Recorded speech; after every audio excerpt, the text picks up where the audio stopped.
Aerial bombardment of Gaza, ignoring international calls for calm and a rapidly climbing death toll. 89 Palestinians, including 18 children, and at least 7 people in Israel have been killed since Monday. Palestinian factions have fired more than 100 rockets into Israel, targeting Tel Aviv and Eilat, where all international flights have been diverted. Let's just show you the live pictures coming to us out of Gaza. You can see clearly something going on there in the skies over Gaza.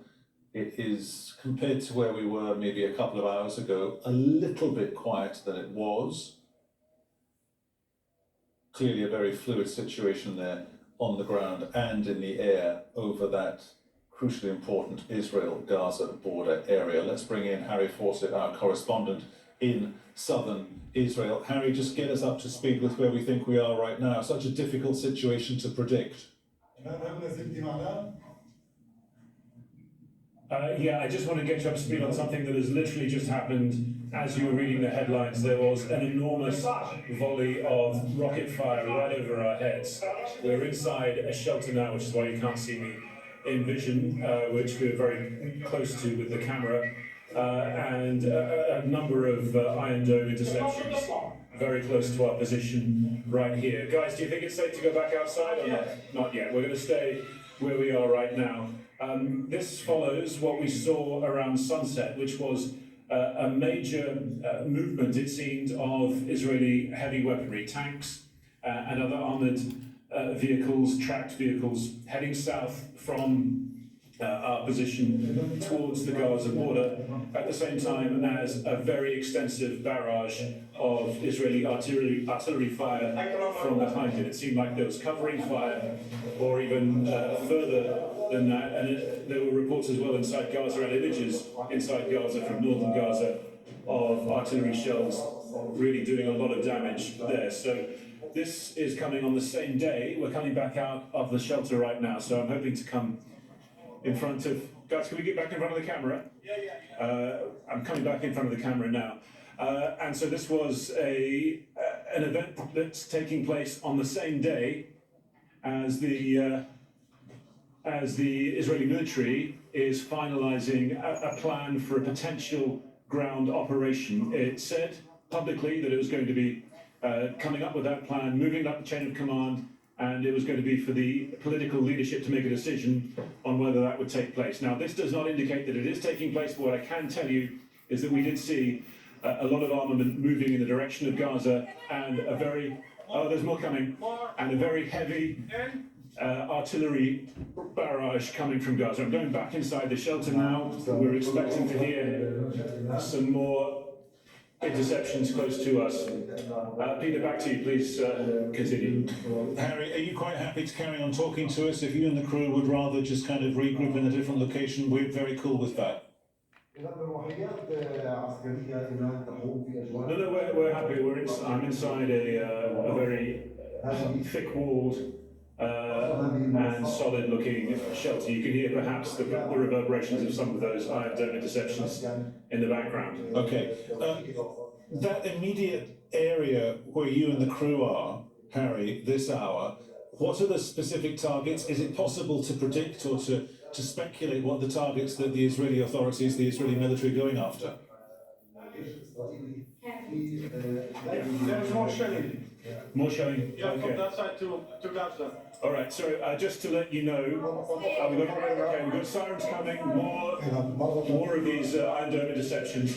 It's impossible to tell you what the targets are going out from Gaza. They're coming over our heads. We aren't in an area which appears to be directly targeted by any of the armaments that we've seen coming out of Gaza over the last few days. What we have seen, though, is when there have been these very heavy barrages, and this is obviously one of them, that have been flooding areas in central Israel, such as Tel Aviv. Again, the shelter is reverberating with some of these explosions above us now. The Iron Dome batteries close to us have been trying to intercept them.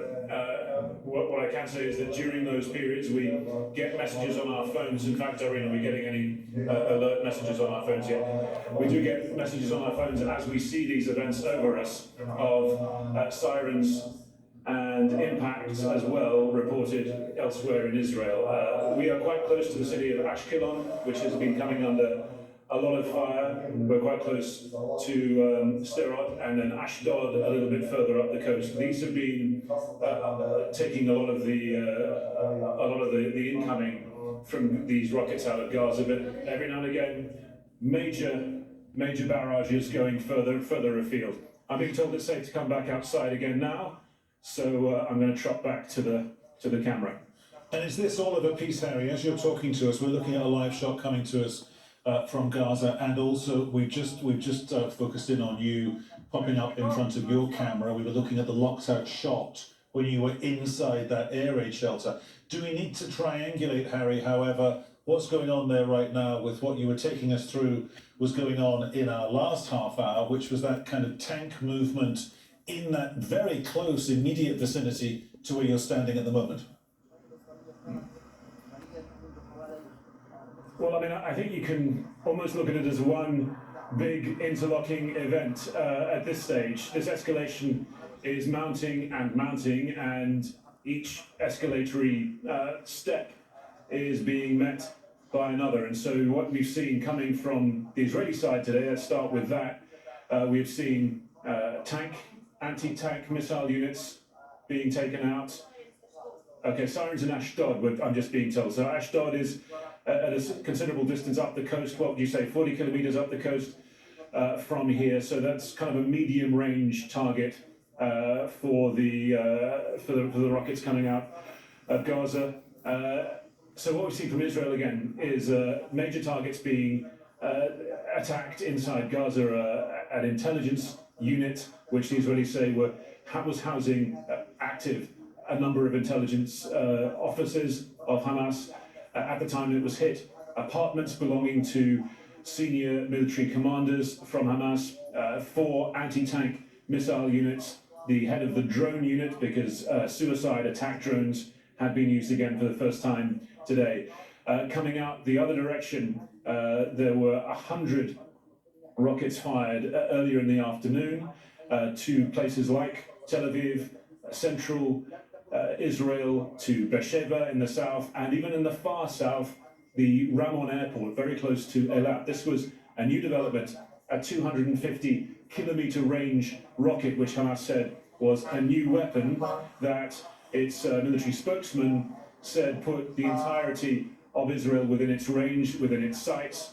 And the significance of that is that Israel had only very shortly before then decided to reroute all of the incoming air traffic from its main airport, the main entry point for almost everyone into this country, Ben Gurion Airport between Tel Aviv and Jerusalem, to the Ramon Airport, to try and preserve the safety of those aircraft and to try to preserve the open skies that still obtain despite what's going on here. So it's obviously an attempt to challenge that policy by the Israelis, make them think about whether they want to keep their skies open or not. Harry, thanks very much. Stay close. Harry Fawcett and the crew there for Al Jazeera, reporting live from southern Israel for the News Hour. Al Jazeera, Safwat Al-Khallout joins us from Gaza. Safwat, we were just talking to Harry there. We were looking at pictures from Gaza.